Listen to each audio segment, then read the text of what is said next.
All right, early October, we got the September numbers in for the FMLS, that's the Atlanta area. And let's talk about where we are right now because a very interesting stat kind of jumps off the page when we look at what we're going to see going forward and maybe indication of this market continuing to slow down. This is Steve, real estate agent with the Malone Realty Group over at eXp Realty. Hope you're doing good. So we do this, I'd say, this is Friday the 8th that we're recording this. So we'll put these updates out.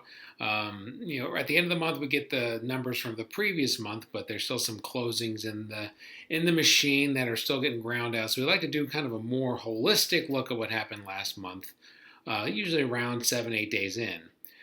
That way we can get all those closings that happen right at the end of the month. We get a better look at what happened, and it gives us a chance to look at what's going on in the market. So where were we going into September? Into September, we were seeing a slowdown, and it was really more, to me, I felt like it was more of a seasonal type slowdown. So not unusual that it happened that things started slowing down. Last year, we really didn't have the seasonal slowdown because we had that slowdown at the beginning of COVID, 2 months where nobody was in the market. Then all of a sudden, everybody was gangbusters in the market. It went completely nuts, completely bananas, and it just never slowed down really until this year, probably beginning part of July, end of June, beginning of July. We finally started seeing the numbers indicating that things are starting to slow down a little bit. So the question has been, is it a big slowdown because the market's slowing down and going cold, or is it because it's more of a seasonal thing and that the market's still pretty healthy?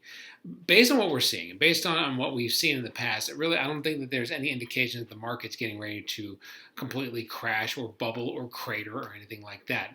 If you're one of those people that's waiting to buy a house until the prices go way down, you may be sitting there and waiting for quite some time. Unfortunately, there's just no houses on the market on the average. I mean, there's just nothing out there right now. And we'll break down into the numbers. All right, so let's take a look at the numbers. Got them right here.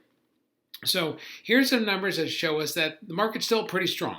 A sales price, actually, the average sales price in the FMLS, this is all of Metro Atlanta. Some counties are a little bit better than others. The typical stuff. So typically, you talk about Forsyth County, Gwinnett County, North Fulton County, those counties that are strong, they're going to be strong. Some of the counties that are not quite as strong are going to be not quite as strong. That's not going to change. But this is just the look on the whole.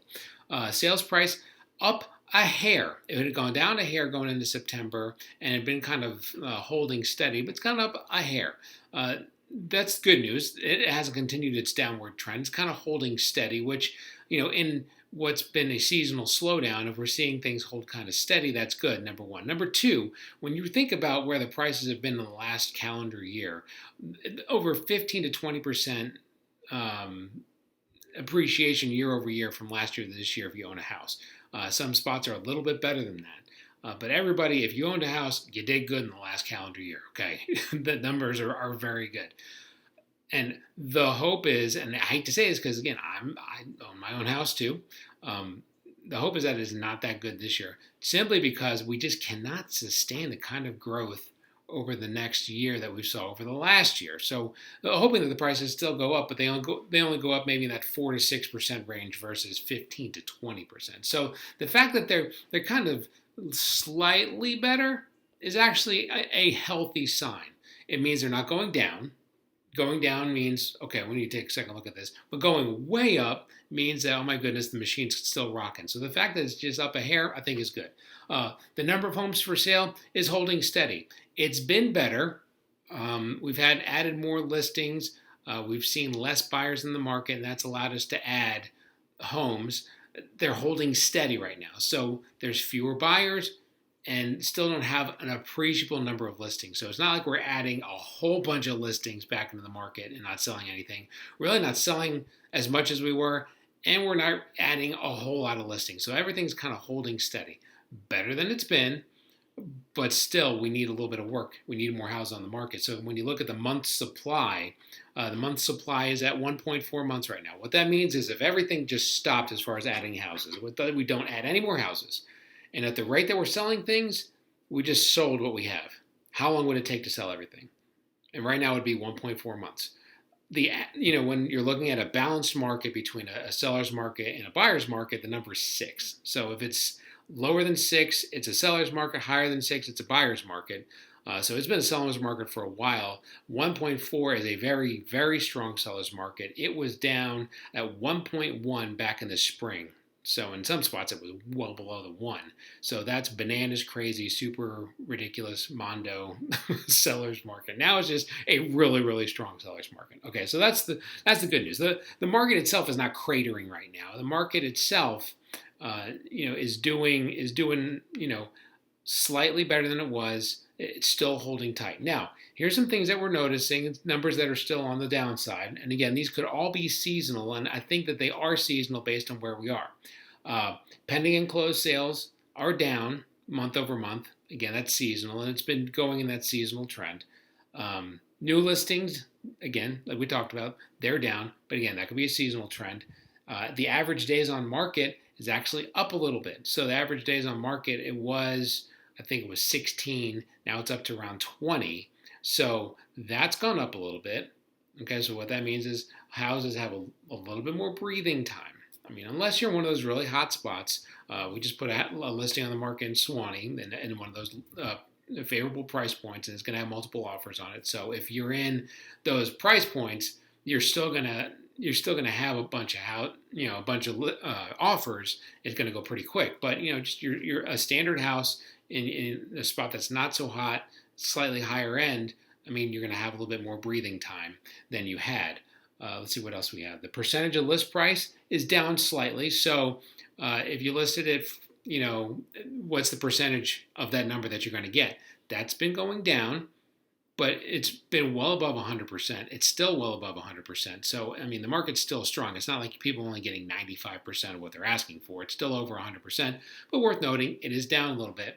And the shows per listing is down from when it was at its highest, but it's still historically is pretty high. And what that means is there's a bunch of people looking at every house that's on the market. So even though there aren't as many houses and there's fewer buyers, we're still getting a lot of showings per house.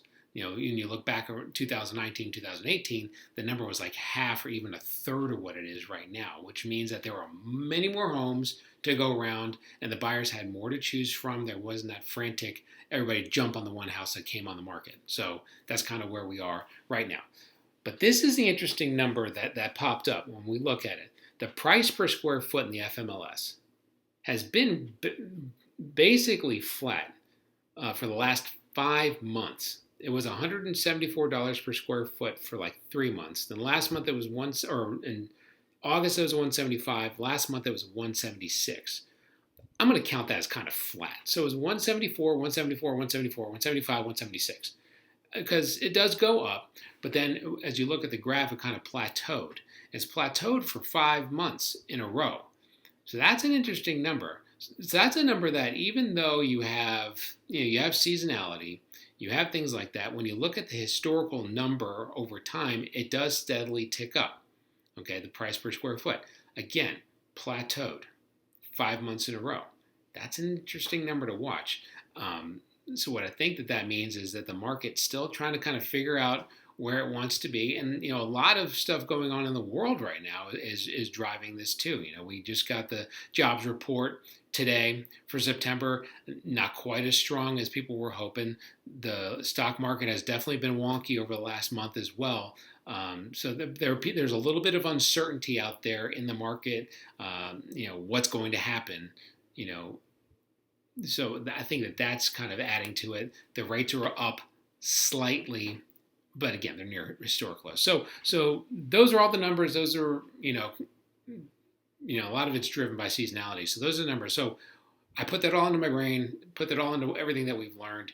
What does that mean for the world of real estate? So, in my opinion, we're still seasonally adjusted. We're still going down, which is, on the numbers of deals done, things like that, which is typical this time of year. People go back to school. It's not the summertime anymore. If you're looking to move, you're looking to move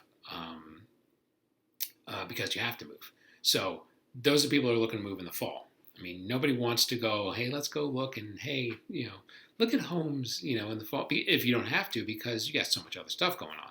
Spring and summer, that's a different story. People are thinking, oh, man, if we could do it this summer, what would it look like? Blah, blah, blah, blah. So that being said, people in the fall, there's fewer buyers, fewer sellers in the fall. That's not unusual.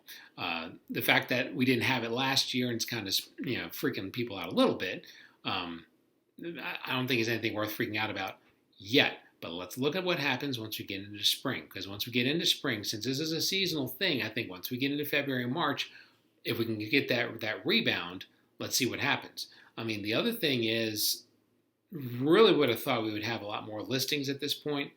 Kind of surprised that the buyers have backed out as much as they have, but we haven't had the upswing in listings that we were thinking. So, I mean, I think the listings, it's really weird how there aren't as many because not a lot of people sold last year and in the early part of this year because they were worried about the COVID thing. I think we're at the point now where people are a little more comfortable, obviously, with the vaccines, with everything. So I'm kind of surprised that we don't have more listings because you have all that pent up demand to sell houses. I think that, I would have thought by this point we'd have much more in the way of homes on the market. And it hasn't materialized yet. So I don't know if it's waiting until next spring to materialize. We'll have to kind of keep an eye on that. And it's very interesting that the number of the price per square foot has gone flat too, which is an indication that, the prices may have really stabilized a little bit, which is not a bad thing considering we went up 15 to 20%. First-time home buyers are really getting priced almost out of the market in many situations. I talked to a couple earlier this week that it's going to be their first time buying a house. They're getting ready to get married, and as we looked at what's out there and what they can afford, it's kind of a wake-up call to say, oh goodness, the prices are a lot higher than we thought they would be. So, I don't think that a slowdown is necessarily a bad thing. I think it's good to let the market breathe a little bit and not completely just stall. Just let it breathe a little bit. But we're going to see what happens in the spring. And we're going to see what happens with some of these numbers as we head over the next couple of months. Are we going to finally get an appreciable number of homes on the market? Are the rates going to stay low? They can bobble, which is what they've been doing this year, but they've stayed low. But if it goes up by 0.5 to 0.75%, that's going to have a major impact. Will the buyers come back in the spring? All these things are going to be watching. So the numbers are worth watching. It's down. It's seasonal right now. Not sounding the panic alarm now, but what it does mean is this is not the same market we had in March where all you had to do is put a sign out in your yard and it's sold. You still got to look the part when you go on the market. You still got to be priced right, have it staged right, all that stuff. So we got to get back to business as far as that goes. And buying, you have a little bit more hand in negotiation, but I'm talking like a little bit. I mean, in some spots, though, in some of the hot areas, there's really not that much to go. I mean, it's still going to be a multiple offer situation. So that's where we are right now. Seasonal slowdown continues. Nothing to panic alarm about yet, but there's those couple things we're watching. And let's see how it looks October into November. What do those numbers look like? That's the one number to watch. Price per square foot. It's an interesting one. We'll see if it continues to plateau. And that could be an indication of the strength of the market too. So that's what we'll be watching. Love to talk about real estate. If you want to talk about real estate, you know where to find me, 470-233-4409. This is Steve. Good talking with you, Mullen Realty Group, EXP. Have a wonderful weekend. Take care. Bye.